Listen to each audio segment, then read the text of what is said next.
Key point 1. The HOA confronts me over my jet ski. My backyard was a paradise, the crown jewel being my oversized pool, deep enough to accommodate my favorite indulgence, ripping across the water on a high-powered jet ski. However, my morning joyride was cut short when I spotted a sour-faced HOA representative standing by my fence, arms crossed with the authority of a man who believed he ruled the land. His voice rang out over the hum of my engine, demanding I cut the power immediately, waving a clipboard thick with what I assumed was a stack of grievances. As I killed the engine, letting the jet ski drift lazily to the pool's edge, he wasted no time in delivering his tirade about improper recreational use and safety violations. I barely had a chance to open my mouth before he launched into a lecture about noise ordinances and preserving the peaceful aesthetic of the community. It was an amusing argument, considering I was surrounded by multi-million-dollar properties, each with its own luxury setup: tennis courts, private bars, even an indoor shooting range in one house down the street. Still, he continued, flipping through his notes as if he were reciting some sacred HOA scripture, eventually declaring that jet skis were, in no uncertain terms, banned from pools under HOA jurisdiction. I feigned concern, nodding as if I took his words seriously, but in truth, I could hardly keep a straight face. He had no idea who he was dealing with. As he wrapped up his self-important speech, he delivered the final blow, an official violation notice tucked neatly into a cheap plastic folder. According to him, if I failed to comply within 24 hours, I would face escalating fines, possible expulsion from the HOA, and if necessary, further legal action. The way he said it, as if he were a sheriff serving an eviction notice, nearly made me burst out laughing. He had no idea that my ownership of this property extended far beyond the house and the pool. It stretched to the very land his HOA governed. The papers he clutched so dearly? Meaningless. The threats he so boldly delivered? Hollow. I didn't just live in this neighborhood, I owned it. Every single lot, every blade of grass, every square foot of pavement was under my name, and the HOA, for all its posturing, existed at my discretion. Still, I let him ramble, watching with mild amusement as he spewed his righteous fury, blissfully unaware of the storm that was about to hit him. I decided to play along, nodding solemnly, as if I were truly reflecting on my egregious mistake of having fun on my own property. He seemed satisfied by my silence, mistaking it for submission, and with a smug grin, he announced that he expected my jet ski to be gone by the following morning.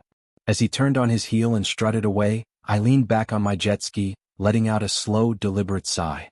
There was something almost endearing about his confidence, the way he truly believed that his clipboard and printed bylaws held any weight against reality.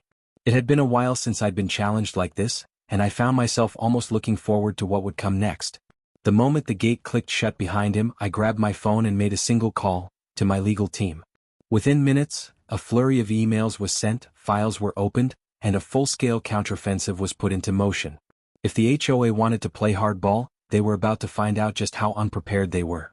As the sun dipped below the horizon, I poured myself a drink and watched the still surface of my pool, already envisioning the look on that HOA rep's face when he realized he had barked up the wrong tree. I pulled up the official property documents, scrolling through the names of every lot owner. Every name on the list led back to me through one holding company or another. This wasn't just about a jet ski. This was about reminding a petty bureaucrat where he stood in the grand scheme of things. The next morning, I made no effort to remove my jet ski. In fact, I doubled down, calling over a few friends and setting up an entire pool party complete with live music, floating drink stations, and yes, more jet skis. By the time the HOA rep arrived, his face a perfect shade of outrage, the party was in full swing, and I greeted him with a cheery wave from atop my jet ski. His voice cracked with disbelief as he shouted over the music, demanding to know why I hadn't complied with the warning. I could hardly hear him over the roar of my engine as I pulled a perfect 360-degree spin, sending a cascade of water into the air. He spluttered, his clipboard soaked from the spray, his carefully printed warnings dripping ink onto his trembling hands. I revved the engine again, letting the tension build before finally deciding to put him out of his misery. With a smirk, I beckoned him closer and, for the first time, dropped the bombshell that would shatter his world. "Listen," I said, my voice barely concealing my amusement. "I don't think you understand how this works. I own this entire neighborhood." His expression morphed from anger to confusion, then slowly into dawning horror as realization set in. I watched the gears in his mind turn, the certainty of his authority crumbling as he processed what I had just said. His mouth opened, closed, then opened again as if searching for some loophole, some way to salvage his position. But there was none, because the truth was final, unshakable, and absolutely devastating to his little power trip. I let the silence stretch between us before delivering the final blow, the words dripping with unrestrained amusement. So, I continued, casually adjusting my sunglasses. I think I'll jet ski wherever I damn well please. For a moment, the HOA rep stood frozen, blinking as if his brain was struggling to reboot after the sheer magnitude of my revelation. Then, almost as if on instinct, he clutched his clipboard tighter, as though it were some kind of magical talisman that could somehow override reality. You can't just, he stammered, flipping furiously through the damp pages of his violation notice, searching for something, anything, that could counter what I had just said. Unfortunately for him, the rules and regulations of a powerless HOA meant absolutely nothing against the actual legal ownership of the land itself. I watched with mild amusement as he muttered half-formed legal threats under his breath, desperation creeping into his tone. He was flailing, drowning in the realization that he had picked a fight with the one person who wrote the checks that kept this entire neighborhood running. Still, he wasn't ready to give up just yet. Bureaucrats like him never went down without dragging things into more unnecessary red tape. I'll have to escalate this, he finally blurted, straightening his spine as if summoning some last shred of authority. His face was red with frustration, his breath shallow with indignation, but all I could do was sip my drink and shrug. By all means, I said, waving my hand dismissively. Escalate away. Just make sure you're ready for what happens next. He flinched at my words, clearly unnerved by my unwavering confidence, but he still stormed off with the energy of a man who believed, incorrectly, that he had the upper hand. I leaned back against the jet ski, watching him stomp toward his car, furiously punching numbers into his phone, likely calling an emergency meeting with the HOA board. Good. Let them scramble. Let them plot. Let them convince themselves that they had any actual power in this situation. Because the next move was mine. Later that evening, as I expected, a full-blown HOA crisis meeting was scheduled, the email invitation landing in my inbox with urgent, bolded text demanding my presence. I almost laughed at their audacity, demanding that I attend a meeting on my own property, as if I were some tenant being scolded by a landlord. Still I went. Not because I had to, but because I wanted to see the sheer despair on their faces when they realized how out of their depth they truly were. I walked into the meeting like I owned the place, because, well, I did, and took a seat at the head of the table, kicking my feet up like it was a casual gathering. The room was filled with stern-faced HOA members, all whispering in hushed tones before the president of the board. An older man with thinning hair and a permanently wrinkled forehead cleared his throat. Mr. Reynolds, he began, his tone laced with forced politeness, we understand there has been some misunderstanding regarding our regulations. I raised an eyebrow, already enjoying the way they were backpedaling. Oh, do tell. The president forced a tight smile as if trying to mask his irritation before continuing. It seems there has been some dispute over your use of recreational vehicles in your, private pool. I let the silence stretch, watching them squirm before responding. You mean my jet ski? A visible flinch rippled through the group, as if the very word jet ski was an affront to their sensibilities. Yes, the president sighed, gripping his pen as though he wanted to snap it in half. Your jet ski. I leaned forward, lacing my fingers together, my tone deliberately casual. So what exactly is the issue? I read through your bylaws. There's nothing in them about pools needing to conform to your standards. One of the board members, a particularly uptight-looking woman with a pearl necklace and the energy of someone who collected complaints like trophies, narrowed her eyes. This isn't just about you, Mr. Reynolds. It's about maintaining the integrity of our community. I nearly laughed at how self-important they all sounded. The integrity of the community? I echoed, tilting my head. You mean the community that I own? Silence. Thick, suffocating silence. Even the board president looked rattled, and I could feel the controls slipping from their grasp. Finally, one of them broke. You may own the land, but that doesn't mean you can just ignore the rules. Oh, I smirked. You mean the rules that I can rewrite whenever I feel like it? That's when the panic truly set in. They realized all at once that they had no leverage, no authority, and no way to enforce anything against me. One by one, their faces paled as the truth settled in. I wasn't just breaking their rules, I could erase them entirely. I've been meaning to review the HOA regulations anyway, I mused, casually flipping through one of their rulebooks. I think we'll need some adjustments. The woman with the pearl necklace bristled. You can't just. I can, I cut her off. And I will. I tossed the rulebook onto the table with a satisfying thud, watching as they all recoiled as if I had just thrown a live grenade into their little bureaucracy. I own this neighborhood. Every street, every house, every lot. Which means I make the rules. The realization crashed over them like a tsunami. There was nothing they could do to stop me. I stood up, stretching lazily as if I had just finished a particularly entertaining meeting. So, if you'll excuse me, I have a Jetski party to get back to. With that, I walked out, leaving the entire HOA board sitting in stunned silence, their carefully crafted illusion of power shattered beyond repair. The HOA board must have spent the rest of that night spiraling, grasping at whatever remaining illusions of control they had left. By the time morning rolled around, my inbox was flooded with frantic emails, each one more desperate than the last.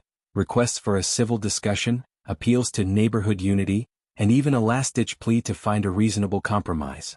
I ignored every single one. Instead, I spent my morning drafting a new document, one that would bring an official and permanent end to their reign over my neighborhood. As the legal owner of every lot, I held the absolute power to dissolve the HOA altogether, an option I had never bothered to exercise before because, quite frankly, they had never irritated me enough to justify the effort. But now, after their pathetic attempt to dictate what I could and couldn't do on my own property, now I was motivated. I made a few calls, forwarding all necessary documents to my legal team, who assured me the process was simple. Just a few signatures and an official declaration, and the HOA would cease to exist. It was almost too easy. By noon, the paperwork was finalized. By 2 p.m., I had sent an official notice to every single resident in the neighborhood, informing them that as of today the HOA no longer had any authority, jurisdiction, or control over their properties. The responses were hilarious. Some people celebrated immediately, thrilled to be free from the oppressive rules and constant fines. Others were in shock, struggling to process the sudden and absolute dismantling of an institution they had believed was unshakable. And then there were the board members. Their emails escalated from desperation to full-blown hysteria. One of them even threatened to sue me for improperly disbanding a governing body. I nearly spit out my drink laughing at that one. Governing body? The HOA was never a governing body. It was a glorified social club with delusions of power. They had no actual legal standing, no real authority outside of what I had once allowed them to have. And now, they had nothing. To really drive the point home, I scheduled a final HOA board meeting at the community clubhouse. Except this time, I was the one calling the shots. By 5 p.m., every single board member was seated around the long oak table, their faces pale and drawn, their previous arrogance now replaced with dread. I took my time addressing them, letting the weight of the situation settle over them like a suffocating fog.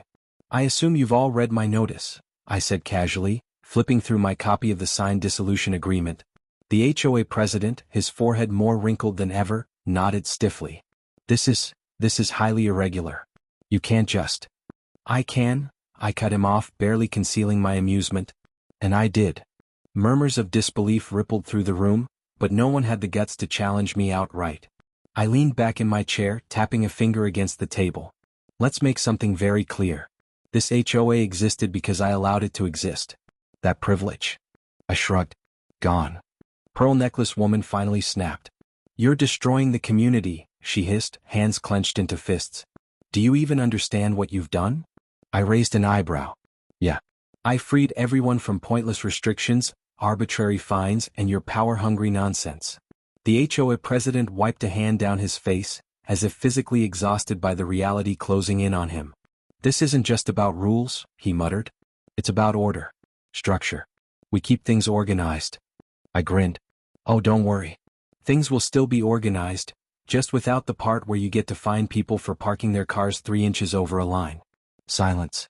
Pure, unfiltered, glorious silence.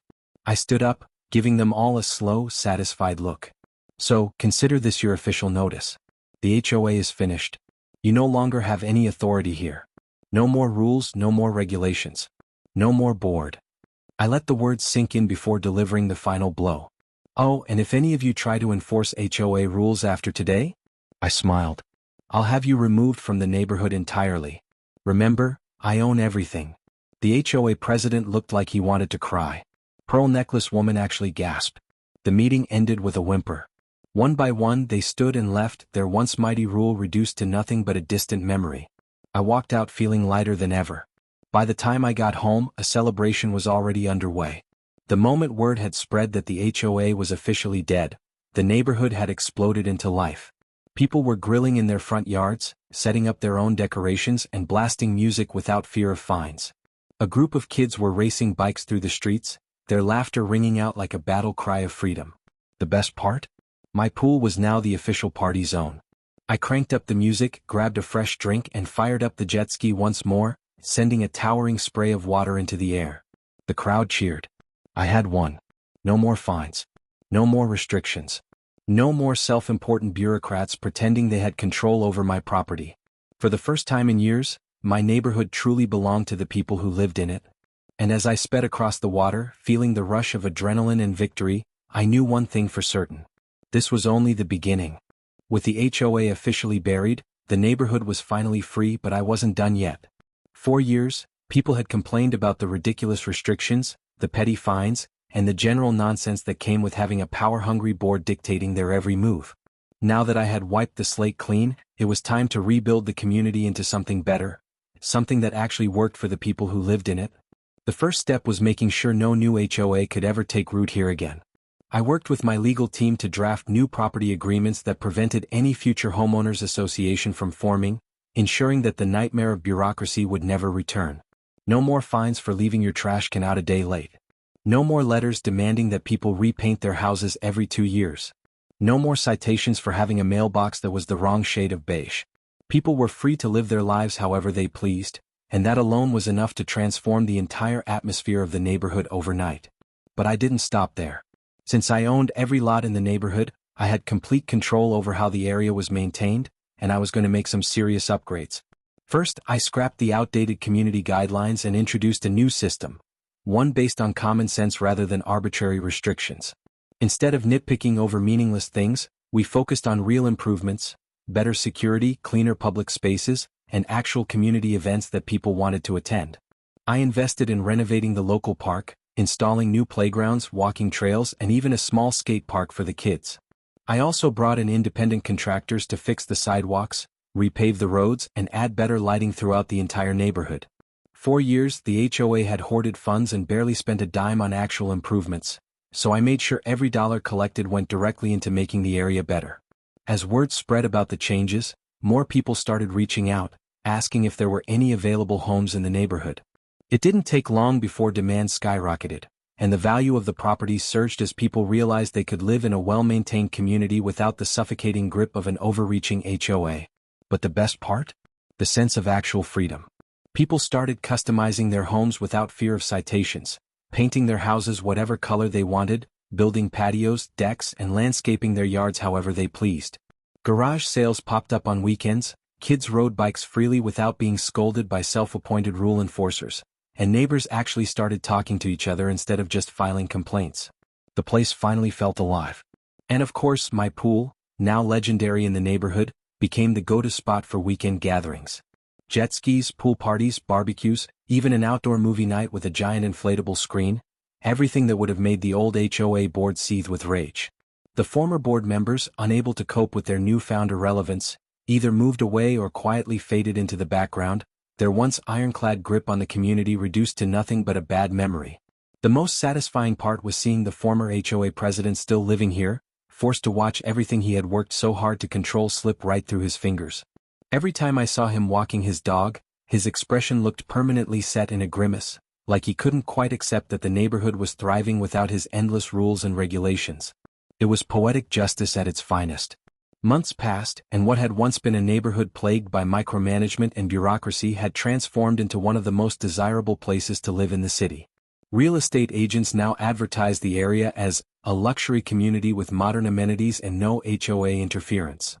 And every time I rode my jet ski across my pool, drink in hand, music blasting, I couldn't help but smile at how it had all started with one ridiculous complaint. The HOA had tried to tell me I couldn't ride a jet ski in my own pool.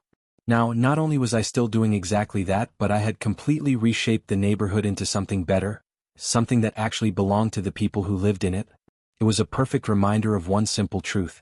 If you own the land, you make the rules. And my rule? No more HOAs. Ever.